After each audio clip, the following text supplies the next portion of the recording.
అందరికీ నమస్కారం. రాష్ట్రంలో డిఎస్సి అవకతవకల పట్ల వైఎస్ఆర్ కాంగ్రెస్ పార్టీ మాజీ ముఖ్యమంత్రి వర్యులు వైఎస్ఆర్ కాంగ్రెస్ పార్టీ అధ్యక్షులు జగన్మోహన్ రెడ్డి గారి పిలుపు మేరకు అనేక రకాలైనటువంటి నిరసన కార్యక్రమాలను చేపట్టడం జరిగింది. అందులో భాగంగా ఒక ప్రత్యేకమైనటువంటి ప్రణాళికతో విద్యాశాఖ మంత్రి లోకేష్ రాజీనామాను డిమాండ్ చేస్తూ 31వ తేదీ కలెక్టరేట్కి వెళ్ళి వినతిపత్రం సమర్పించి జరిగినటువంటి అవకతవకల మీద సిబిఐ విచారణ జరిపించాల్సిందిగా రాష్ట్ర వ్యాప్తంగా కూడా కార్యక్రమాలు నిర్వహించడం జరిగింది. 3 రోజుల పాటు రిలే నిరాహార దీక్షలు నిర్వహించాం. నిన్నటి రోజు చివరిగా 10వ తేదీన ప్రతి మండల కేంద్రం, ప్రతి నియోజకవర్గ స్థాయిలో ర్యాలీలు నిర్వహించడం జరిగింది. ఈ కార్యక్రమం, నిరసన కార్యక్రమం వైఎస్ఆర్ కాంగ్రెస్ పార్టీ పిలుపునిచ్చిన తర్వాత రాష్ట్రంలో 175 నియోజకవర్గాల్లో ఈ కార్యక్రమాలు విజయవంతంగా పూర్తయ్యాయి. నెల్లూరు జిల్లాకు సంబంధించి ఉమ్మడి నెల్లూరు జిల్లాలో ఉన్నటువంటి 10 నియోజకవర్గాలు, కందుకూరు నియోజకవర్గంతో కలిపి 11 నియోజకవర్గాలలో ఈ రిలే నిరాహార దీక్షలు కానీ, నిన్న జరిగినటువంటి ర్యాలీలు కానీ, అటు వైఎస్ఆర్ కాంగ్రెస్ పార్టీ శ్రేణులు, నాయకులు, కార్యకర్తలు, నిరుద్యోగులు, విద్యార్థులు, యువత, డిఎస్సిలో అవకాశం కోల్పోయినటువంటి వ్యక్తులు, వాళ్ళతో పాటు వాళ్ళ కుటుంబ సభ్యులు అందరూ కలిసి పెద్ద ఎత్తున తరలి వచ్చి కార్యక్రమాలన్నింటినీ జయప్రదం చేసినందుకు వీళ్ళందరికీ పేరు పేరున హృదయపూర్వకమైనటువంటి కృతజ్ఞతలు జిల్లా వైఎస్ఆర్ కాంగ్రెస్ పార్టీ పక్షాన. మేమందరం కూడా జిల్లాకు సంబంధించినటువంటి నియోజకవర్గాల ఇన్ఛార్జీలు, వాళ్ళతో పాటు మా అనుబంధ సంఘాల అధ్యక్షులు, ఇతర ప్రధానమైనటువంటి నాయకులు అందరం కూడా ఈరోజు విలేకరుల సమావేశం ఏర్పాటు చేసి ధన్యవాదాలు తెలియజేయాలనేటువంటి ఆలోచనతో ఈ కార్యక్రమాన్ని చేపట్టడం జరిగింది.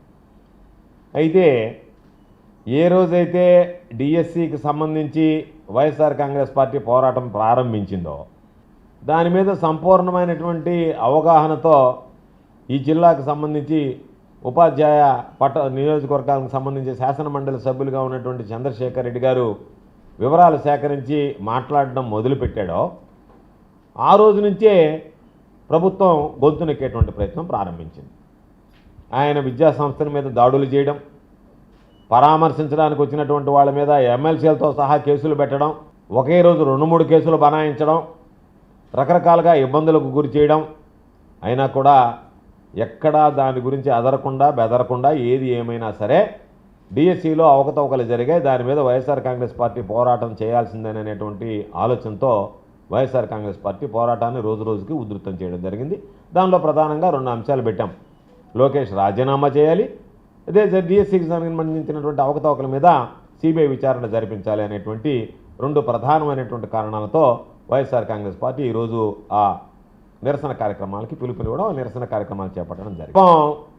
తెలుగుదేశం పార్టీ శ్రేణులు అనుకున్నారు ఇవి వెలవెలబోతాయి, వీటిని ఎవరు పెద్ద పట్టించుకోరు, కాబట్టి మనం ఏదో మాట్లాడే విమర్శలు దాడి, చంద్రబాబు నాయుడుకి అలవాటే వెనతో పెట్టినటువంటి విద్య, డైవర్షన్ పాలిటిక్స్, ఏదో ఒక విధంగా ఒకదానికి ఏదో బోడిగుండుకి మోకాలికి ముడేయడం, మన దాని మీద ఏదో మాట్లాడడం తప్ప ఎక్కడా పసుండేటువంటి విషయం ఉండదు. పసలైనటువంటి ప్రసంగాల్లో చంద్రబాబు నాయుడు అనుచరులు దిట్టలు. అందులో భాగంగా ఈరోజు వాళ్ళు ఊహించిన దానికన్నా, వైఎస్ఆర్ కాంగ్రెస్ పార్టీ ఆశించిన దానికన్నా ప్రజలు స్వచ్ఛందంగా తరలి వచ్చి రిలే నిరాహార దీక్షలు విజయవంతం కావడంతో అటు ప్రభుత్వానికి, ప్రభుత్వంలో ఉండేటువంటి అధికారులకి కడుపు మంట ప్రారంభమైంది.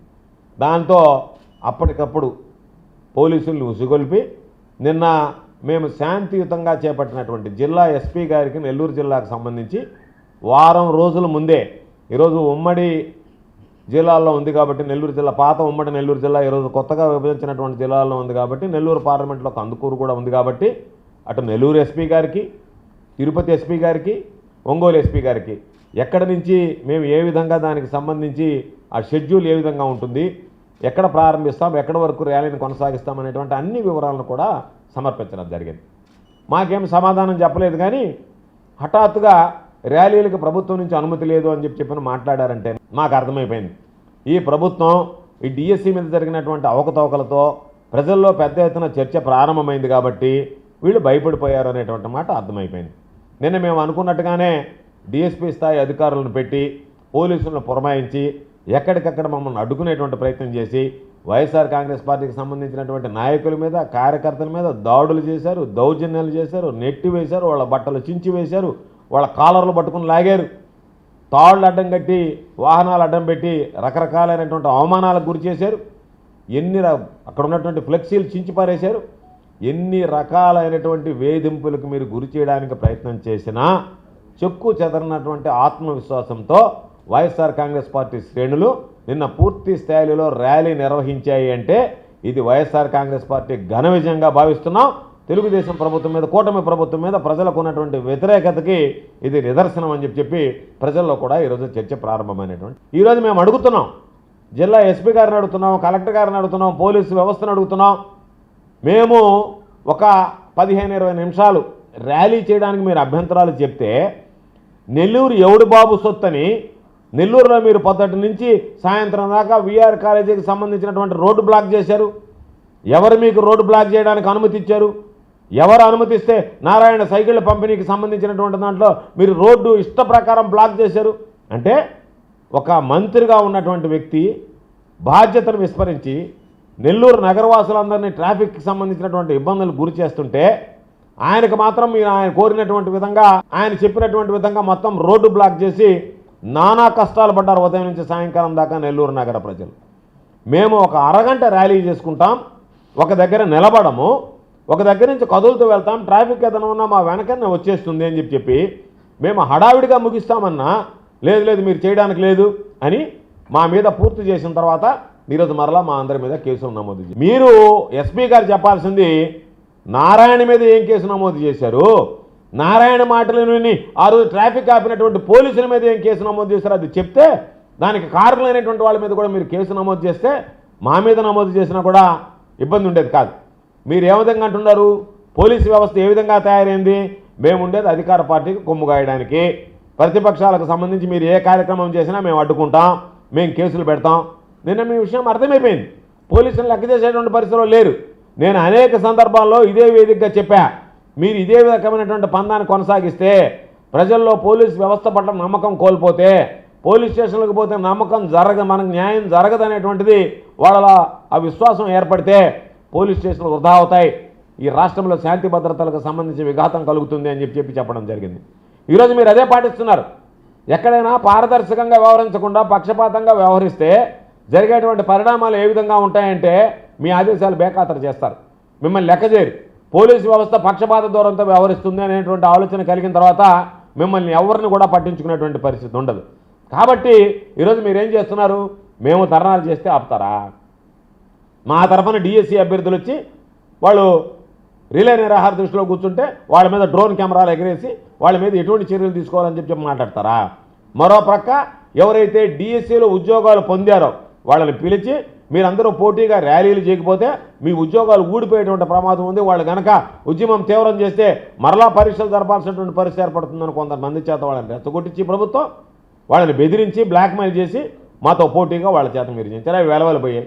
అంటే మీ ఉద్దేశపూర్వకంగా వైఎస్ఆర్ కాంగ్రెస్ పార్టీని ఎదుర్కోలేక, వైఎస్ఆర్ కాంగ్రెస్ పార్టీ సంధించినటువంటి ప్రశ్నలకు సమాధానం చెప్పలేక మీరు ఈరోజు ఎవరినో పూజుకొలిపి వాళ్ళ ద్వారా పాపం పోటీ కార్యక్రమాలు చేయించడానికి ఏమో పోలీసు బందోబస్తు, పోలీసు దగ్గరుండి వాళ్ళని నడిపిస్తుంది, వాళ్ళందరినీ పోలీసు పాపం కంటికి రెప్పలా కాపాడుతూ ఉంది. ఎవడైనా ఈరోజు జరిగినటువంటి అన్యాయం మీద లక్షల మంది కూర్చున్నారు, వేల మందికి అన్యాయం జరిగిందని చెప్పి మాట్లాడితే వాళ్ళ మీద మీరు దాడి చేసి మీరు వాళ్ళకి పోతే పోలీసు కేసులు బనాయిస్తాం, పోలీస్ స్టేషన్లో పెడతాం, కొంతమందికి నోటీసులు ఇస్తాం, హౌస్ అరెస్టులు చేస్తామని చెప్పి ఇంత దుర్మార్గమైనటువంటి పరిపాలన ఎక్కడ చూడలే, ఎప్పుడు లేదు. Dr. Kishore's Ratnam NEET Academy 2026 NEET results. All India marks 523, 522, 496, 475, 465, 463, 452, 448, 440, 438, 435, 424, 423, 420. ప్రతి ముగ్గురిలో ఒకరు doctor. 2027 NEET long-term coaching classes starts from July 24, 2026. Special focus on physics, chemistry, limited strength, personal care, AC hostel classrooms for girls. NEET లో 300 నుండి 390 మార్కులు మరియు intermediate లో 950కి పైగా మార్కులు సాధించిన విద్యార్థులకు ఫీజులో ప్రత్యేక రాయితీ కలదు. డాక్టర్ కావాలని మీ లక్ష్యమైతే సాకారం చేయడం మా ధ్యేయం. డాక్టర్ కిషోర్స్ రత్నం నీట్ అకాడమీ, డిమార్ట్ ఎదురుగా, మాగుంట లేఅవుట్, నెల్లూరు.